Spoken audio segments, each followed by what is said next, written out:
Well, hello, book friends. It's James here on the last day of 2017, the penultimate. No, it's the ultimate video. This is going to be the ultimate video of all time. As you can see from the title, I'm not doing two end of year lists. I read 25 books this year, which is not loads, but it's not a small amount because, like, some people read no books a year. So that gives me a feeling of superiority.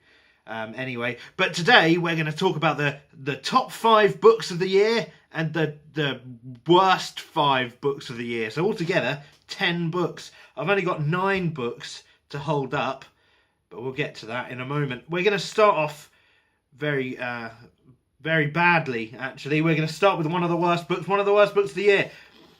Proxima by Stephen Baxter. Now, Proxima, if you watched my review of it, didn't get very many stars. Obviously, it's one of the worst books I read this year. Very boring book that wastes its potential is the best way to sum this book up. It's about a society that sends a group of people into space to colonize a new planet, the Proxima planet, and basically just follows them as they try to fight to survive on this new world. The characters are all really shit. There's like the main it's so long ago that I read this now, it feels, and it's not very memorable, and that's probably its biggest crime. I do remember the ending set up for like a sequel that I will never learn about because I'm not going to bother reading Ultima. Yeah, it's just one of those things. If you want to find out more, go watch my review of it. This is probably the least offensive book out of the lot, on the worst side, because I can barely remember it, basically. So let's move on to one of the best books I read this year. I actually forgot I read this year. It was so long ago.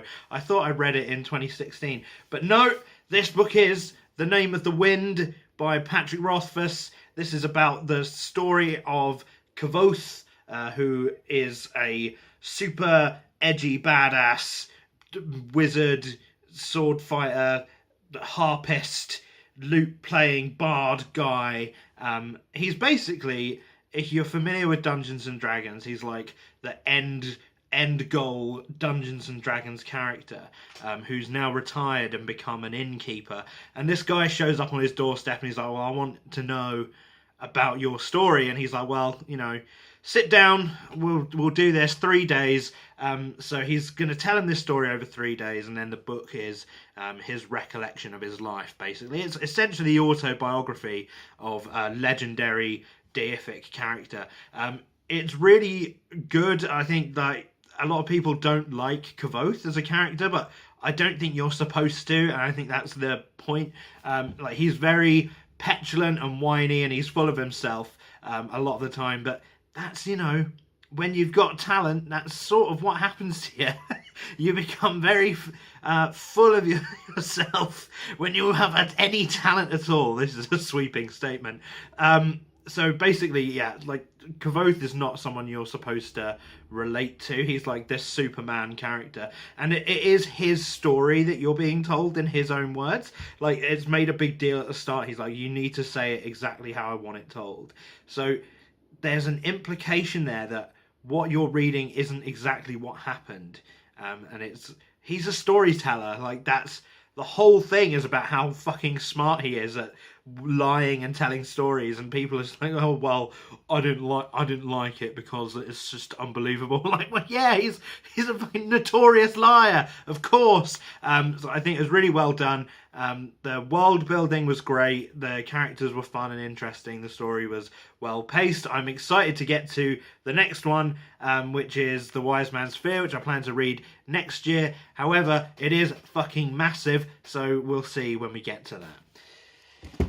Next, we're going to go back to the bottom of the pile. This one I can tell you a little bit more about, and that is Strange Practice by Vivian Shaw.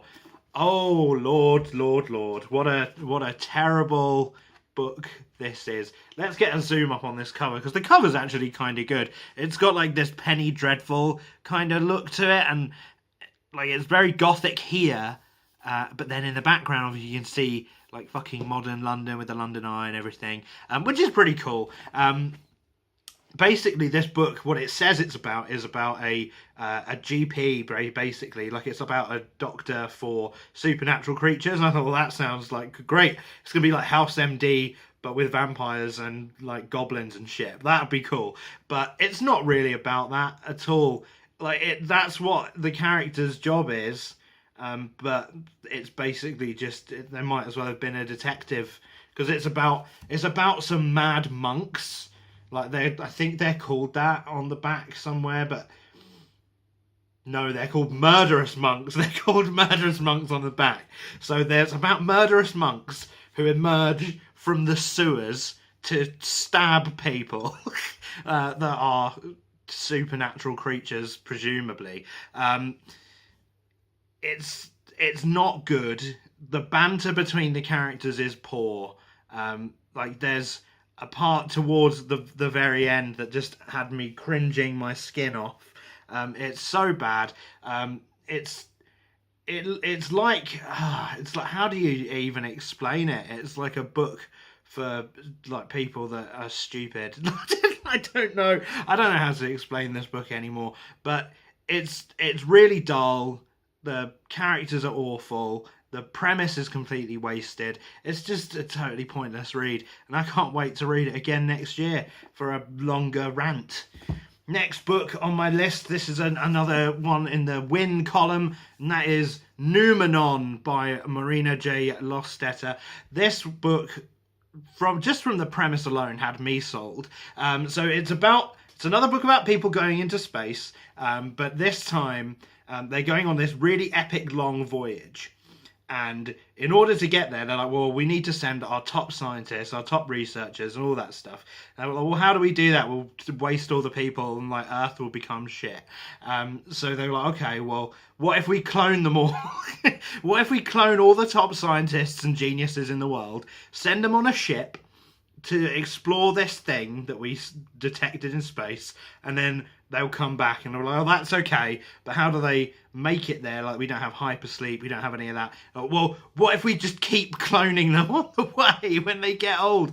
And that's genius. Like, it's a multi-generational story told with the characters that are the same people. So it's like, generation 2 is like, you get to see these characters as grown-ups, and then as petulant teenagers, and then as old people, and then like you get to see these same people living different lives, and it's all told in these really interesting vignettes that are kind of self-contained, so it's almost like a short story collection.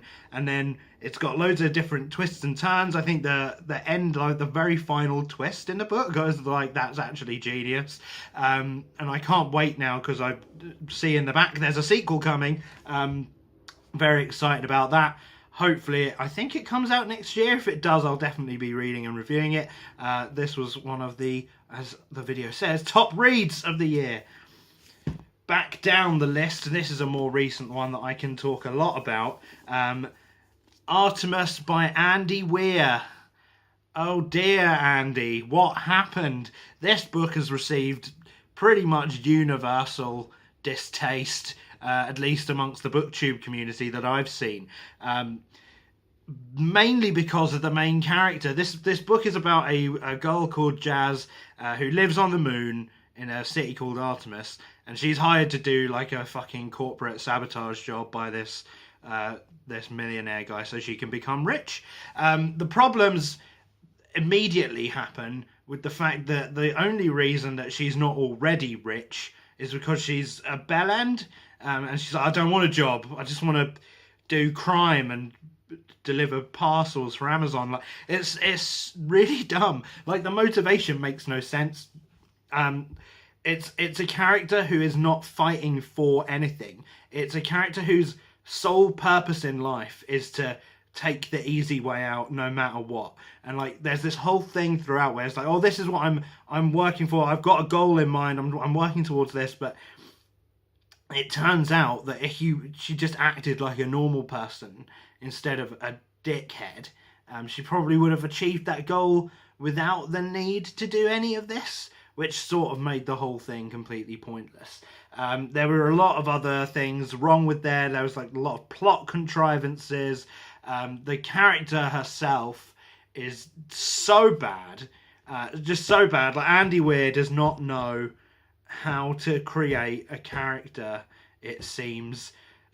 Like, I think with a sample size of 2, it feels like The Martian is the fluke here, because every character in this book is so consistently awful that either he forgot how to write, his editor just saw The Martian's success and was like, "Oh, just do what you want, Andy," and no one checked him on it, or like The Martian was just a complete fluke. I don't know. I'm gonna have to wait and see what his next book is like, but it wasn't very good. It got like no goodness in it at all. The jokes were bad. The pacing was off. There's just Artemis. Let's go on to some better sci-fi. We've got better sci-fi on the cards. This one, Roadside Picnic by Arkady Boris Strugatsky. I can do Russian names. This is a book about when aliens do a drive-by visit on Earth. They land over 5 different places and it completely warps the landscape in these five areas. It's either 5 or 6. I can't remember if it's 5 or 6, but they land in these areas, okay? They land there, they basically just fucking leave all their trash behind. And now there's like this underground economy of these people that go into these hyper dangerous reality warped areas of Earth, and they pillage alien artifacts and sell them to researchers. And that's what the book's about. It's about a guy called Red, who is he's called a stalker. That's what they're called, these people that do go ahead and do all this stuff. And it's about his obsessions with going into these places and doing this dangerous shit. And it's about the people around that and them trying to police it. And it's just, there's something very bleak about it, but also something really hopeful. And it's a really interesting contrast between those two themes of hope and like fucking absolute despair in a really interesting setting and a really interesting idea. And I actually would like to read more books by these guys. I think that would be a good aim for next year. Let's see how we get on with that. Well, I'm not really doing numbers, am I? But let's just do the next one of the bads. Because why not? That is Aftercare Instructions by Bonnie Pipkin. Full review for this one just went up, guys. So go and like that and comment on it if you want. This book is not good. It uses the idea. So basically the premise of this one is it's about a girl called Genesis. Genesis, fucking stupid. It's about a girl called Genesis, literally named after the rock band Genesis. So we'll call her Van Halen for the rest of this. So it's about Van Halen and her stupid boyfriend. And they accidentally get her pregnant, as you do. And then they go and get her an abortion, but he abandons her like while she's having it done, which just immediately makes him the biggest piece of shit on the planet. Then like it sort of deals with the aftermath of the abortion for about 3 or 4 chapters, and then isn't really brought up ever again. And then it just sort of focuses on her petty fucking teenage love dramas, as she really wants this guy back for some reason, because she says she loves him, but there's all these flashbacks where they just sort of do really terrible YA romance things that real people would never do. Like, oh, let's go on a date and we'll play 20 questions and we have to do it's like truth or dare. People on like in real life don't do this fucking weird shit, and it's unbelievable when it's presented that way as a serious book. It's not particularly sad. It just sort of throws out everything that you could think of that you might be upset about, and tries to get you to cry like on this cover, but it didn't work. on me, friend. I'm a hollow husk of emotions, and you can't defeat me with your shit book.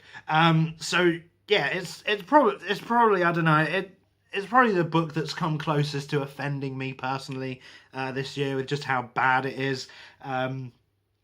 Just truly terrible example of YA fiction. Let's read some of the things on the back that people have said about it.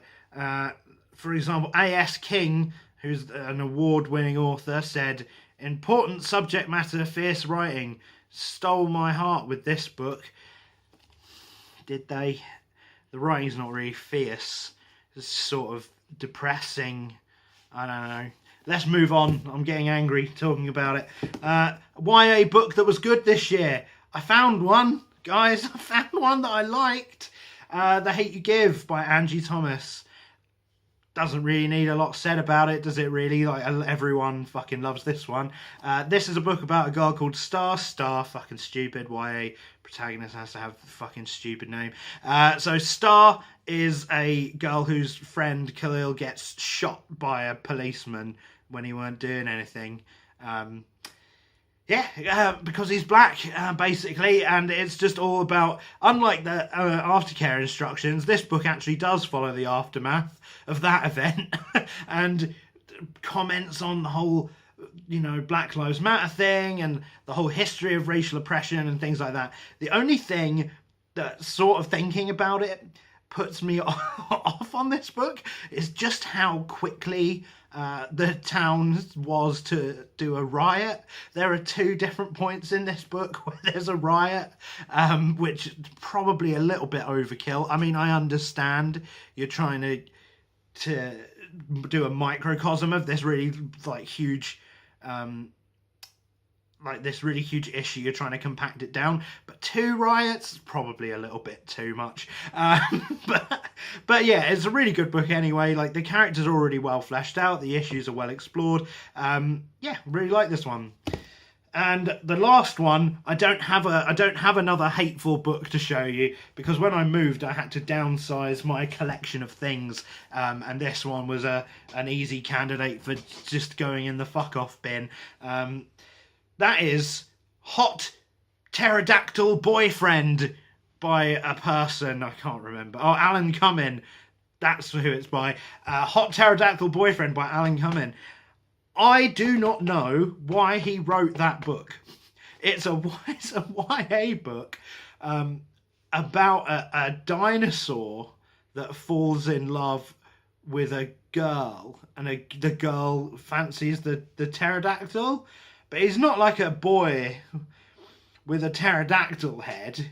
He's just a pterodactyl. And that idea sounds brilliant as like a satire of your paranormal romance books. But it's not a satire. It's like a legitimate... He actually thought, oh, that's a great idea. People fancy the pants off pterodactyls. And it's, oh my God, like it's fucking bad. Like, it's full of tropes that it doesn't do anything with.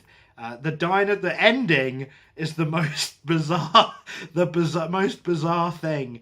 Essentially, I don't care about spoiling this one for you guys. Essentially, the pterodactyl rapes you by brainwashing you with its drugs. Because it has pterodactyl drugs that it secretes or something. So it brainwashes you with its pterodactyl drugs, rapes you whilst under its influence, and then turns you into a pterodactyl. Like, what the fuck? Like, that's the ultimate climax. This book is that the main character finds out that he's raping women into pterodactyls. It's a fucking stupid fucking thing. It's delightfully bad in that way, but for the most part, I had to put it on the worst, because 1, it's just so dumb, but 2, it wasn't really that enjoyable while you're reading it. Like, when you realise, you're like, oh, that's kind of fucked up. Like, this dinosaur, he rubs himself on you, and your nose goes purple, and then like he gets aroused whenever he sees you. Oh my god, it's really funny thinking about it now. Like it's really fucking bad, but it's in the book. In the book, it's taken so fucking seriously. It's so bad. Oh, it's so bad. I have to move on. Oh man, I can't. This is too much. I have to move on to a book that's good but not funny at all, and that is House of Leaves by Mark Z. Danielewski. This book is amazing. In terms of, not because of like the story or anything. The plot itself and the characters aren't brilliant.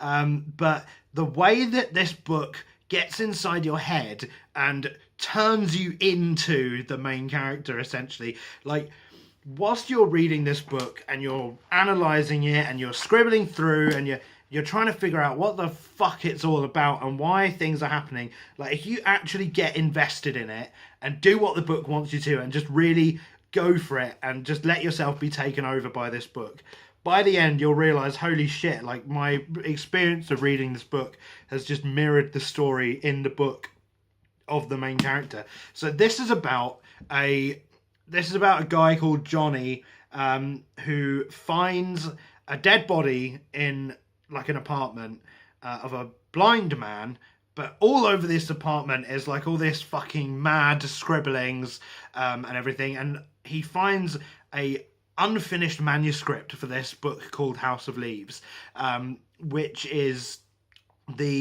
it's basically like a thesis on a documentary that the blind man apparently has watched, which is mysterious in and of itself, and there are theories about that, and we'll discuss this next year. So Johnny decides he's going to finish this fucking manuscript, and like, it's about his descent into insanity and your descent into insanity, and like the book as it goes on and on, like, the book starts falling apart on you and it starts doing all these weird things, like having all this reverse stuff, and when you start wondering like, why are these things happening, it's just such an interesting concept, and it's such a unique, it's one of those things, it's like an art house film, but it's a book. And there are other authors, Jonathan Safran Foer for example, that have tried to do this same sort of thing, and I've read a Jonathan Safran Foer book and I was like, holy shit, this is fucking pretentious. But I think the House of Leaves, like, it's raw attention to detail. It takes away that pretension. It's not trying to say anything really poignant about literature. It's just trying to get a feeling out of you, and it does that so well. And I really am looking forward to reading it again next year and really fucking analysing the shit out of it, because that's going to be great. So this video is super fucking long, by the way, 20 something minutes already. So I hope you all have a great new year. Read loads of books. I'll be reading books next year and I'll be telling you all about them, and you can guarantee I won't hold back my feelings on any of them. So until then, I'll see you in the future. Do a subscribe.